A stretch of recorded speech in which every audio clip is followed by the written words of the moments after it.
Well, welcome to today's talk, and what we're doing today is our annual update on the Buwanga Way to Health project in Uganda, and Wefwafwa Andrew is the medical officer in charge, and he's going to give us an update. So Wefwafwa, welcome. Thank you very much for having me on this channel, and it's a pleasure to be speaking to our people in this new year. I want to wish everyone a happy new year. Now, we want to record this because it's an annual update, and we believe in the accountability, so people that have donated to this project know how the money's been spent. But we also want to do this because this is a model for other projects to follow. So this is almost like us doing a research publication on what we've done over the past year.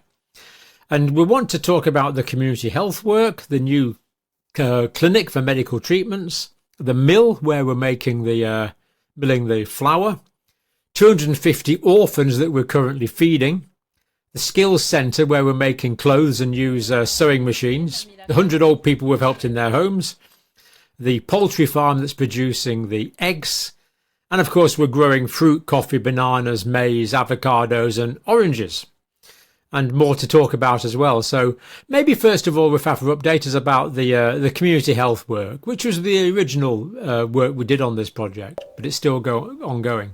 Yeah, the community health work is going on very well. We put emphasis on preventive medicine. That includes health education, where we empower people with knowledge to take care of their own problems. So last year we started a program of reaching 100 old people, and the people who are widows and widowers and those ones who are not able to reach the health facility due to their physical or medical conditions or limitations. So we reached them with the food, medical care, and we also reached them with the word of God.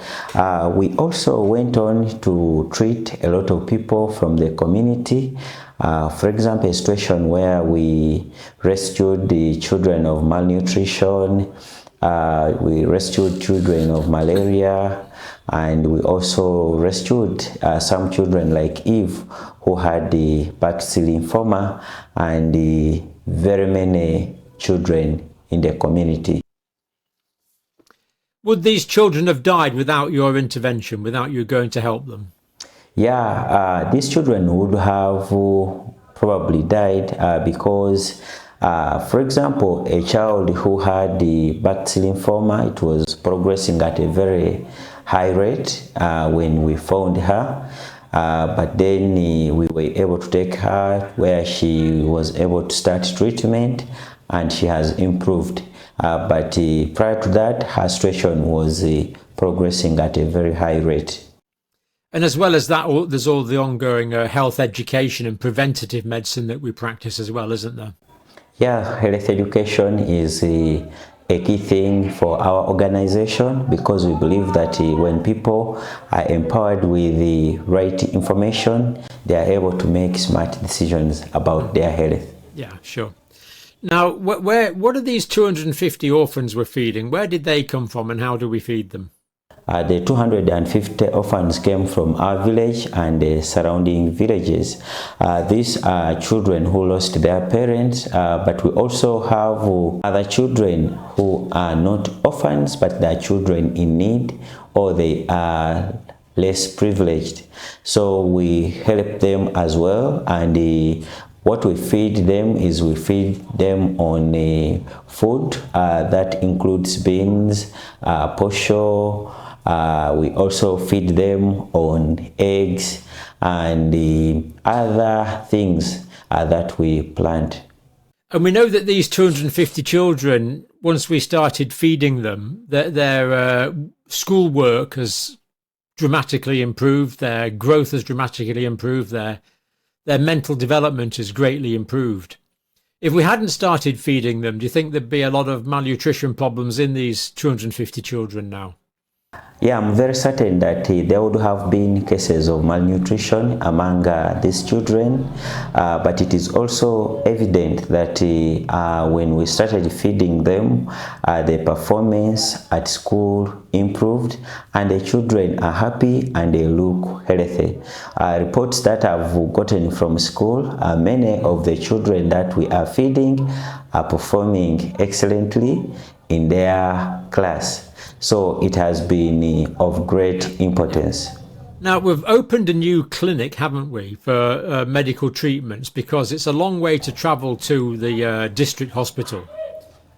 And people with acute medical conditions could die on the way to hospital. So we've actually opened a clinic for local treatment. Tell us about this clinic and what sort of patients we're treating at the moment. Yeah, to start with, actually our district lacks a district main hospital, but there are some health centers that are a bit far from the community. So sometimes people, when they have diseases, most of them fail to reach there because of the distance, but also the cost of care in the nearby city is also very expensive. So we opened up a clinic and we are treating common conditions like malaria, respiratory tract infections. We are deworming, we are helping people with counseling, we are testing all sorts of common conditions, and we also brought in an ultrasound scan that is going to help in bringing about ultrasound scan services for many conditions, but it will also be important in helping the pregnant women. Now, the mill where we're making the flour, this has been quite an interesting story, hasn't it? We bought the electric motors, and then we managed to get the power supply, and then a local engineer made us the machines that grind up the corns. So what sort of milling are we doing? Is it mostly maize? At the moment, we do maize milling. We also mill other cereals that the community produces. For example, kalo, where they get cassava mixed with millet for porridge and food purposes. And we also mill maize, like you said, different types and other things that the villagers bring, but majorly the maize, cassava and millet. Excellent. But of course, as well as flour is going to give carbohydrates and some proteins, but it's good to get some animal products for protein and vitamin B12. So we started a poultry farm as well. Now, I think we started off with about 40 chickens or so, did we? 30 or 40? How many chickens have we got now? At the moment, we have about 150 hens that are mature, with the young ones that are about 50 of them. So they are laying eggs, and they are increasing and growing very well. How many chickens are we hoping to get up to eventually? We are hoping to get to up to 1,000 hens in our farm, because we have a very big space for all of them to live and enjoy freely. So hopefully soon we'll be getting 3,000 or 4,000 eggs a week. Yeah, that is the plan. And once they reach 1,000, I'm very hopeful that we'll be able to raise those eggs that are helping us a lot in bringing the nutrients that people don't have. Yep. And they're the local hens, aren't we? They're not imported hens. They're local hens that are used to local conditions. Yeah, we chose to go local, not only in hens, but in everything that we are doing, including the crops that we are growing. I think we've got the happiest hens in Africa, because they're well fed and they can wander around a huge estate all day pecking, and then they've got a hen house to sleep in at night. So the animal welfare is important in this project, isn't it? Yeah, the animal welfare for us, it's a key thing in every project that we are doing where we are involving animals. So our hens move around freely where we have banana sheds and also the coffee trees growing. So as they move, pecking around, they also end up putting in their feces that bring manure. So we have intercropped everything and things are working out very well. And you and me worked out a way of intercropping, didn't we, using bananas, coffee and chickens and maize? Yes, we did work out this model, and it is actually working very well because I'd never seen it anywhere where you have like hens moving freely in a large piece of land and having bananas and everything like together. So this is something that we thought about. We have worked together with the community members, and it is bringing out very good results. Yep. And this is partly what we do on this project, isn't it? You and me think about things. We sometimes come up with other ideas, and then we operationalize these ideas through the expertise of local staff. So we synergize the more modern scientific ideas that we come up with, and we get the local staff to operationalize this using traditional techniques. And the combination of those two is part of the reason that this project is working so well. Yeah, that is very true. It works very well because we work with the people. They use the technology that they understand very well with some basic scientific ideas, and they produce great results that end up amazing all of us. And last time I was out there visiting the project myself, obviously we went round the projects that were going at that time, and everything was as you see on the videos. So when you actually visit the project, it is actually as you see on the videos. How many cows have we got now? At the moment, we have 4 cows. We have 2 that are mature and 2 that are young or that are growing up. So we have about 4 cows in total. Excellent. So we've got one cow giving milk now, another 2 or 3 next year, and 1 the year after that. So that's and we should get quite a lot of milk from that. And again, it's very much needed local animal protein, isn't it? Yeah, it's very important, and soon we will be getting more milk from other cows. Mm-hmm. Now, the skills centre started off was about, I think we started off with about 8 sewing machines in the skills centre, didn't we?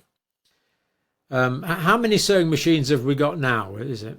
I don't remember the actual number, but I remember you bought us several of them. I think around 8, and we had a subscriber who also bought us more too. So they may be around 10 or more. I will have to check out very well, but we started the skills center with those sewing machines, and it is working out very well. Women have learned a lot of things in a skills center, including making of bags, making of clothes that they are selling to get income that helps their families. So it has been very important. Who's done the teaching in the skills centre? We have a lady who is teaching our women in the skills center. She's called Sarah, and she has been doing an excellent job. We hope that we are going to add another person to work with us in the same area. And how many students have we had so far go through the skills centre? We have had about 15 students going through the skills center. That includes women and young girls and boys. Most people, mostly those ones who have not had a chance to go like high in education.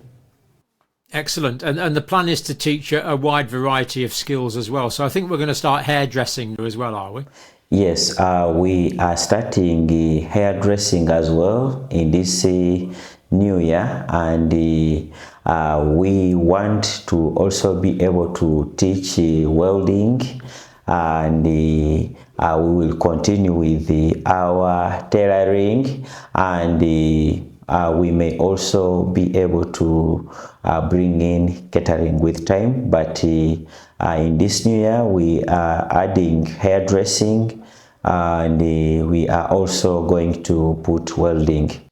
Now, what about the things we're growing? What fruits are we growing at the moment? At the moment, we have the bananas, we have the oranges, we have mangoes, we have avocados, and many things. As you can see, this is one of the fruits that we are growing. This is a banana that we are growing, and they are very sweet. Of course, I've grown several varieties of them, including this green one and many other types. Yes, we've been very careful to avoid monoculture and the predisposition to disease, because this is contributing greatly towards local food security, isn't it? And bananas are basically a staple food in that area, aren't they? Yeah, bananas are a staple food. That's why we grow them in large numbers. We feed on them daily here in the country. And what about coffee? How the coffee takes a few years to mature, doesn't it? Yeah, coffee takes about 3 years to grow. So last year we planted some that we expect to be available in the next 2 years. But prior to that, I planted some coffee in, I think, 3 years ago. That is ready now, as you can see. We have here some coffee beans that are ready for you to taste. So I hope that many people on our channel will be interested in taking Buwanga coffee, because every sip will be shining a light into a life of a child or a woman, or in a life of a patient who needs support. So I look forward to having you all sip or have a taste of Buwanga coffee. I'm very much looking forward to my first mug of Buwanga coffee. Hopefully not too much longer now. Now we already have it available for people who are interested in getting a taste of it. What we are figuring out right now is to establish right channels of export and everything. And actually I call upon a viewer who may be interested in working with us to contact us and also help us. But we are coordinating local expertise that we use to help in the project. So the aim is that, obviously, the main reason for the coffee is to sell it, isn't it? It's a cash crop. So at the moment, the project still needs quite a lot of external funding. So the external funding is coming from your YouTube work, from my YouTube work to an extent, from many donors, from Patreons, people that have given money. When do you expect we're going to make enough money from our crops and our bananas and our coffee and our eggs and our milk to feed the orphans, to support the community health work, to support the work in the clinic? When do we expect that the project is going to be completely self-sufficient? I expect that in this year we should be able to receive some money from our bananas, but our coffee, like I said, it takes time to grow, and it's something that we are looking at to give us some good money. So 2026, I expect us to be sustainable in many areas, and as we progress to 2027, we will be able to have enough money to cover everything. Absolutely. That's the whole point of this. We're injecting money now to make this completely self-sustaining, at least for another generation and hopefully for several generations, that the local people will keep benefiting from this. And we're actually already paying quite a few of the workers from food that we've grown, which is already quite a big cash saving on the project, isn't it? Yeah, at the moment we have people like mostly those ones who are working in the milling part. They are able to get food from the milling. Previously we could buy, but now they are able to get their own food because after milling we prepare the food that they mill, and also some of them they get food as a salary, and that is helping to cut on the costs of running the organization already. That means that the current projects, if we continue facilitating them, they will also help people in future, and that will also help to make light our work. And do you think local people have realised that the way we're doing things with integrity, honesty and transparency is helping to combat what can sometimes be an underlying culture of corruption? Yeah, the way we operate, like Buwanga is right.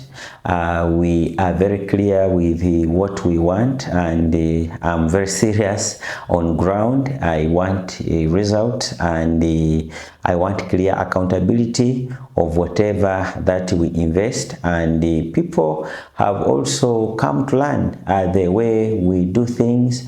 They are very happy with that because they have seen the results. And Buwanga is all done completely legally. We are recognised as a non-governmental organisation locally and at national level in Uganda. Yes, our organization is fully registered at the national level. We have a working or operational permit, and we have a certificate of registration. We are paying all the taxes that are required. We file our returns. So everything is in order, and we are legally registered at the national level. When you check on the National NGO Bureau list, our organization is among the organizations that are registered. Mm-hmm. Now, we do have a logistics problem because we need to ship around a lot of grain to the mill and then the flour to other parts of the area. We need to move around the coffee, the bananas. We need to move around people and equipment as well. Do we have sufficient transport infrastructure to do all the transportation that we currently need? At the moment, we don't have enough transport means. When there is a problem with the food scarcity in our area, you find that other areas in the country will be having the food. So sometimes you want to go and buy from that area and bring in large quantities, maybe around 10 to 12 tons. But you are limited because of the transport means, and sometimes you have food in abundance and would like to take to other areas for people to also have, but you also end up not doing it, and it also affects the market of our product because we would like to expand the project, and also we are hoping to harvest a lot of bananas, coffee in this new year. So we will need a market in places where they don't have, but transport means a problem. And do we have to wait and save up the whole price of the truck, or can we just get half a truck and then let the truck start making some money on its own? What we can do, the people who sell trucks have agreed to give us a truck once we can raise half of the money. The total cost is around $35 US, but when we have around 17 Southern, I think that is half of 35 if I'm not mistaken. They can give us this truck and we can be able to pay back the money, because this truck will not only work for us, but it will also work in the community to help other people, as they'll be giving us money that we will be saving to But pay if we have for our the own truck. truck, then everything that all our production and all our logistics will be much more streamlined and ultimately much more profitable to make the money that we need to support the orphans and do the community health work and all the other development work that we're doing. Yes, exactly. And we can also use the back of the truck to open sideways to have mobile clinics, can't we? Yeah, we hope to use the truck also for the mobile clinic outreaches. We can put there our things and then go and do the outreach where we'll be able to treat all the people. Yep. So another few $1,000s and we'll get half a truck. That will be great. And if anyone's watching and they have got a spare off-road vehicle, we would also quite like that as well. So we do have an old vehicle at the moment, but it's not very good. So one day we hope to have a Toyota Hilux or something like that. So if anyone's got a spare off-road vehicle, do get in touch. We would be very interested in that. But at the moment, we're still saving up, and of course we'll put the links if people want to make donations to this. But having been to Uganda, having met with Wefwafwa, having worked together now for quite a few years and visited the projects on the ground, we know that this is working, and hopefully we'll get out. I'll get out to see you again early next year, which is the plan. It's good to have it's good for external input, but it's also it just makes the accountability obvious. But this is a completely honest project that is working. And it's working because it has integrity and it's a model for other people to follow. In fact, there are people from other parts of the country interested. I think you've been on TV a few times with Wefwafwa, have you? Yeah, I've been on the national TV, and many people have been able to see our projects and they're very interested. People have contacted me, including schools, so we hope to have a lot of people learning from us in this new year, most especially students, children, and many other people. Yeah, I mean, you've already started doing some lecturing in this, haven't you? And that's something you and I hope to carry on, because this is a model project for how things can be done to greatly improve the health of a community. And this could be duplicated all over Uganda and all over Africa and in many other parts of the world. The way we're doing it works, and we just hope to carry on expanding that. Now, in my country, in England, with Wefwafwa, I'm treated with contempt by the authorities, the government and the national agencies. I don't think they like me very much. But in Uganda, it's completely different. So the elders in Manafa, in your area, have given me a great honour. I have been given the name Musaba. So as an honour, I have been given an honorary Bantu name. So I am Musaba of Bantu, awarded to me for services to Buwanga by the elders of Manafa. So this is a much greater honour than all the honours I don't get in my country and are very unlikely to get. But it is good to know that there's groups of people really appreciate the work that you and I are doing synergistically together. And what we've found is that if you and me agree on a way forward, then very often it's going to be effective. And already we've saved so many lives. We've had so many special cases. We've had so many people that have been treated that would have suffered terribly or died. We've treated conditions that are sometimes quite easy to treat, but people would have died without them. And we've taught others how to be independent and save lives themselves. So the aim is that this cascades out. It's a model to follow, and we're optimistic that other people will follow it. So not only are we helping people in the local area several thousand people now in the local area have been helped, but we're hoping this is going to expand out into other areas as well. So I'll put the links to Wefwafwa. If you want to contact him directly, you can do so. There's links to donate if you'd like to do so. This project is working, and we're going to carry on as long as we're able to do so. And Wefwafwa will carry on when I'm not able to do so, and hopefully the next generation will carry on when Wefwafwa's not able to do so. But we look forward to this going on independently, being completely self-sustained. This is empowerment. It is facilitating independence. It's not aid. It's not me coming along as a clever foreigner, because I'm not. It's about using local expertise. It's just a matter of coordinating the local expertise that we have available and synergizing it with the new thinking that we have got.